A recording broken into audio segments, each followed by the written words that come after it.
É justamente isso. O Marcelo Franco fez um comentário, né? Se você reparar aqui, ele tem como voltar ao superchat do Marcelo Franco.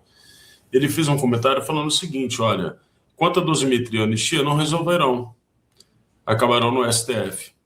Esse comentário dele está dentro do que eu perguntaria para o Chiquini, então eu queria aproveitar para poder até valorizar o nosso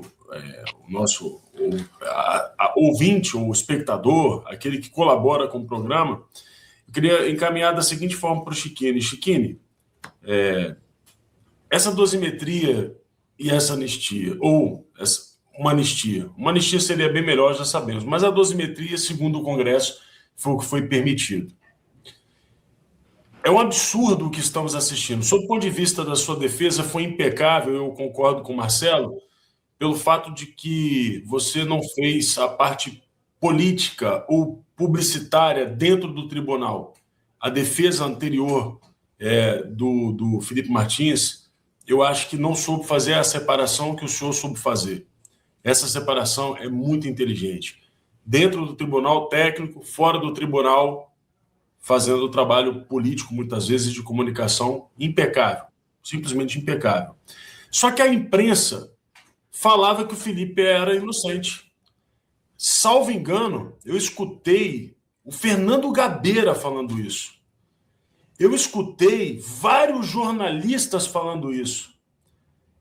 E, estranhamente, Chiquini, mas ninguém falou nada quando condenaram um inocente na ótica deles a mais de 2 décadas de prisão.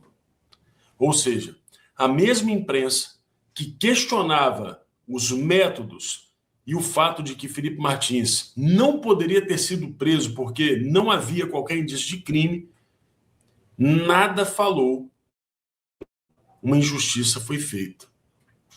Então, a minha pergunta se divide em duas. Uma, você tem um plano de comunicação para poder cobrar dessa imprensa que se manifeste agora?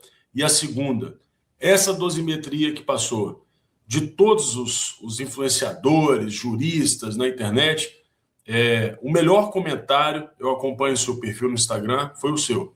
O senhor falou de forma muito clara como é que cada advogado vai ter que ingressar para poder ter acesso a essa nova dosimetria.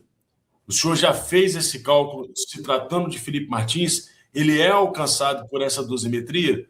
No que essa dosimetria vai ajudar o inocente Felipe Martins, Chiquini? Darcio, imprensa, para mim, se resume a vocês. Né? Imprensa séria, para mim, se resume a Fio Diário, Show da Manhã, os nossos amigos, Bradock, Timeline, Auriverde, Gazeta do Povo. Imprensa, para mim, é Revista Oeste. Isso é imprensa para mim.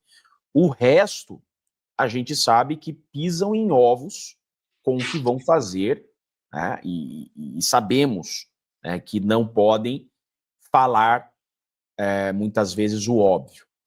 Felipe Martins, na opinião pública, ele é inocente. Eu te agradeço, inclusive, Darcy, por todo o apoio que você sempre me deu. Muito obrigado mesmo.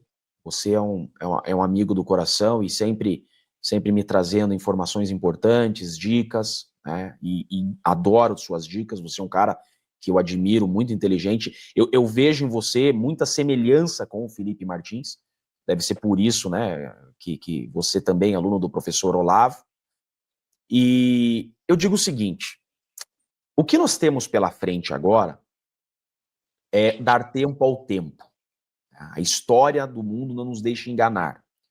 Nós temos hoje o Felipe, um perseguido político, mas que a história vai nos dizer quem segue com honra e quem segue sem honra.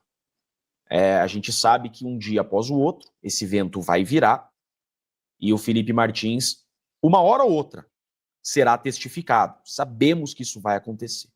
Agora, a sua pergunta objetivamente sobre o PL da dosimetria. Eu gravei vários vídeos, de fato, sobre o PL da dosimetria, porque eu não concordo com o texto do PL da dosimetria. E só para fazer um resumo aqui para vocês bem rápido, né? Por que eu vejo o PL da dosimetria como algo ruim? Porque a aplicação da lei da dosimetria, dependerá do STF. Então, tornando-se lei, imagine só, teremos todas as dificuldades do mundo para que esse PL vire lei. O Lula vai vetar, o Congresso vai ter que derrubar o veto e virou lei. Perfeito. Virou lei. Tá. Cada advogado, de forma individualizada, então não poderá ser em ação coletiva, cada advogado de um condenado político terá que ingressar com uma ação no STF que se chama ação de revisão criminal, pedindo a aplicação dessa nova lei a cada condenado. E o STF vai ter que julgar essa ação de revisão criminal. Gente, revisão criminal não tem prazo para julgar. Então a gente vai depender, cada perseguido político vai depender da boa vontade do STF de julgar essa revisão criminal. E o julgamento tem que ser no pleno, tem que ser no plenário, 11 ministros. Imagine marcar uma sessão com 11 ministros no STF para julgar uma revisão criminal que favorecerá um perseguido político. É inviável, na prática, que haja efetividade nessa lei. Porém, entretanto, todavia, se por um milagre, né, conseguirmos aplicar essa nova lei traz algum benefício ao Felipe? Traz. Uma coisa é no mundo ideal, outra coisa é na prática, né? Será que o STF vai julgar uma revisão criminal do Felipe Martins na mesma celeridade que o julgaram para condená-lo? O Felipe Martins ele já ficou preso 6 meses, né? E ele está com tornozeleira há 11 meses. Como ele tem tornozeleira e tem restrição noturna, esse tempo que ele está com a tornozeleira está sendo computado como cumprimento de pena. Então, hoje, Felipe Martins tem 17 meses de cumprimento da pena já. Tá? Tem uma coisa boa nesse PL da dosimetria, e não é a causa de diminuição. As penas diminuirão muito pouquinho. A pena do Bolsonaro, eu fiz uma matemática, vai diminuir 2 anos e meio. Né? A pena do Felipe vai diminuir 2 anos. É muito pouco. O que tem de vantajoso nesse PL é o quantum de cumprimento de pena para progressão de regime. Então, funciona assim. Hoje, os presos políticos estão tendo que cumprir 40% da pena para sair do regime fechado para o semiaberto. Então, tem a pena total, tem que cumprir 40% disso para progredir para um regime mais benéfico. Esse PL da dosimetria coloca a porcentagem de 16%. Então, os condenados terão que cumprir 16% do total para serem beneficiados do regime fechado para o semiaberto. Neste ponto, vai beneficiar os perseguidos políticos. Tá? Então, isso vai ajudar em muito, porque tem gente que está presa, que a hora que virar lei, você vai refazer a matemática e essas pessoas já, pelo 16%, já terão cumprido suas penas no regime fechado e irão para o regime mais benéfico. Tá, Felipe, não, só me sacia uma dúvida aqui, por gentileza. Você acabou de dizer que tudo vai cair novamente na mesa do STF. Ou seja, o STF não precisa revogar, não precisa anular a dosimetria. Simplesmente eles vão julgar. Mas você está dizendo que essa pena vai ser, depois de 40%, no caso dos prisioneiros políticos, vai ser revertida a progressão de pena e eles vão poder sair.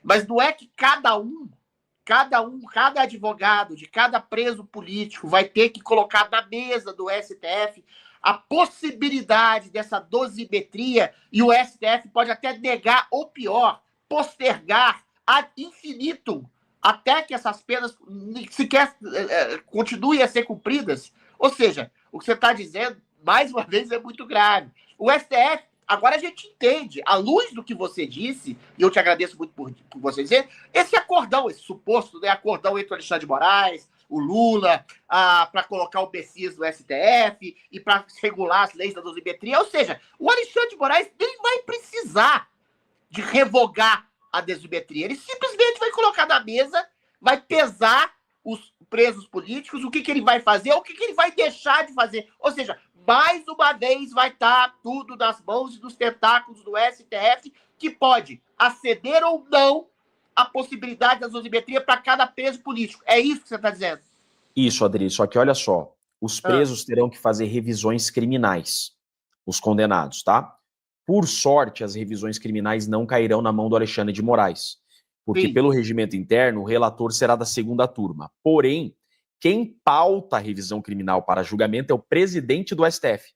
Então, o que vai acontecer é, ele não pauta a revisão criminal e Ou pronto. seja, é a mesma coisa que revogar. É absurdo. Vai ter e nós temos outro problema aqui, tá? O STF está dizendo que a execução de pena dos perseguidos políticos tem que ficar a cargo do STF. Olha só, se esse caso fosse sério, tá? Nós teríamos uma chance dos perseguidos políticos, tá? Esse ponto da progressão mudar de 40% para 16% é realmente muito bom. E se trata da Lei de Execuções Penais. Segundo a súmula do STJ, quem cuida da revisão criminal é sempre a Justiça de primeiro grau. Então, poderíamos nós, advogados, entrar com um pedido nas varas de execuções penais, que são em primeiro grau, e falar, o meu cliente, pela certidão de cumprimento da pena, já cumpriu 16%. Então, meu cliente já tem direito à liberdade.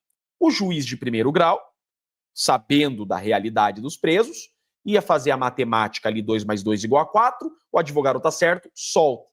Porém, o Moraes está dizendo que quem cuida da execução penal é o STF. Então, nós teremos que pedir para o STF fazer esse recálculo de 16% para soltar os presos políticos. O STF pode negar, pode negar, inclusive, por questões subjetivas, como bom comportamento.